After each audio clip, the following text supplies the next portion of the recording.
This is how to make an infinite looping tunnel effect in Fortnite Creative.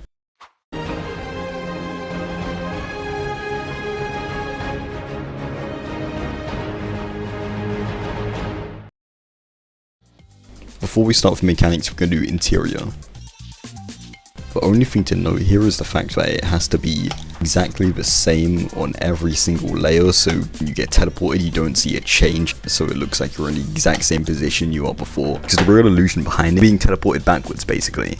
You're gonna go this way, you'll be teleported backwards, and since it's the exact same, it's gonna look like you're in the same exact place and nothing's changed, which is how the tunnel is gonna be quote unquote infinite. It's just an illusion. I don't want to add too much here just in case something like that can break the illusion. There'll be many things I'm going to actually talk about that can possibly break the illusion that we have to turn off, like HUD visual effects and nameplates and that kind of stuff.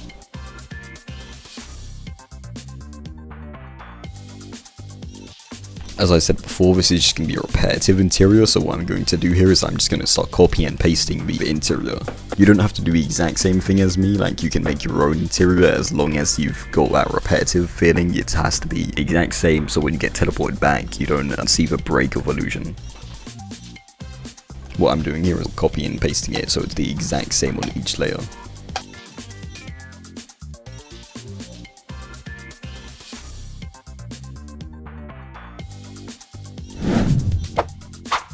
If we don't have anything at the end of the tunnel, we're just going to see the grid islands that breaks the illusion. So what we're going to do to cover that up is we're going to use a device called the day sequence device that was recently replaced with a Skydome device. So we're doing this in an old map, you're going to have to convert the settings to a new day sequence. But this is one of the many things that can break the illusion, so you have to have a day sequence device. I'm going to use a volume here. I'll make this volume cover like most of the area that we're in and see how that looks. Covers from here to like there. And what this day sequence is going to do to even cover that up in the first place, because we don't want to see the grid island or the end of the tunnel, it's going to add a layer of fog. So we can put override fog to on. You can change the fog color to black. There's probably a lot of things here that you can just like customize yourself, but like that's what I'm doing basically. You apply these same things and then change it up a little in whatever matter you need. Changing that to 0.5 was literally perfect for me. So these are going to be things that will stop breaking the illusion.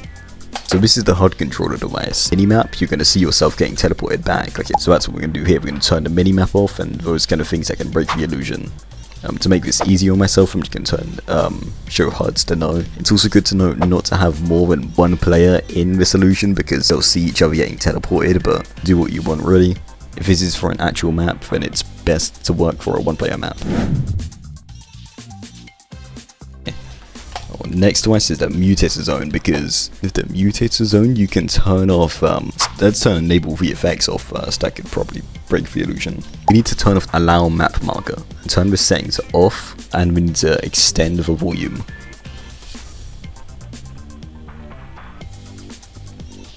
So the map marker is the thing you can place like this, and that will break the illusion. So if you're running and you place your marker, you're going to see yourself get teleported because the marker is going to move forward. It's really important to have the map marker off. There was another one that was actually really interesting. So allow emote wheel. How this can break the illusion is if you have the emote wheel on, that a player could do a spray, but that will break the illusion. You're going to be running and you will see yourself get teleported back because of a spray. So the infinite tunnel illusion works. But just to be safe, I'm going to move the height up.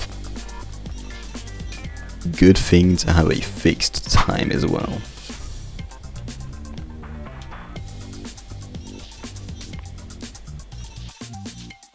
Now we're going to start doing events, which there really isn't many events. You kind of just need like one event.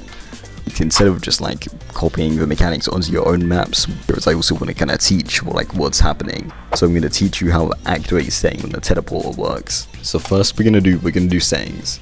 In most cases when you're doing events with the teleporter, you're going to want to turn these off. For the activate setting to work, we have to have target group and teleport group As long as we are set to the same letter, it should work. There is one thing does matter a lot. Effect radius. You have to have some size radius. It doesn't matter which size, but you can just turn it to 0.5. But just in case, I'm going to turn off teleporter with visible and play visual effects.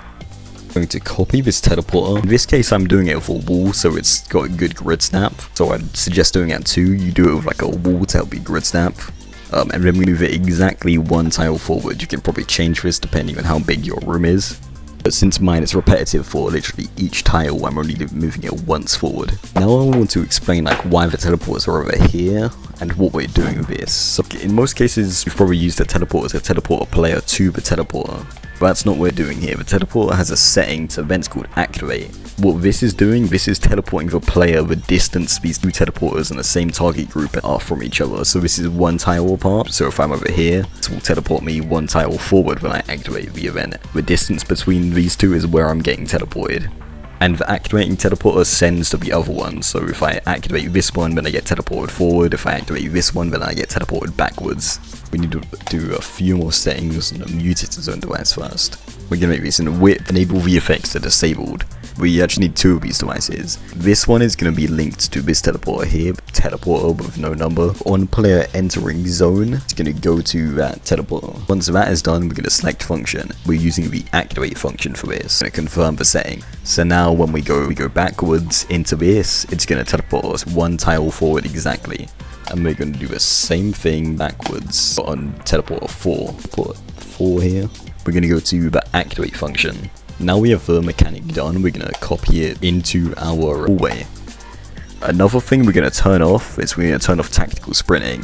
The fun fact, this is almost the exact same effect I use for my Infinity Castle YouTube short, apart from the fact that teleporters are teleporting me up instead of teleporting me down, so that weren't actually infinite, I was just getting teleported up, making the falling effect look like it was infinite.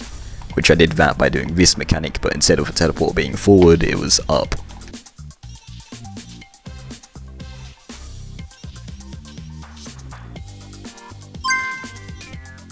And that, my friends, is an infinite looping tunnel, so that's how you do that in Fortnite Creative 1.0. The same effect used in my Infinity Castle, just a little tweaked. That's about everything, and that's the thing. Huh? Bye bye now.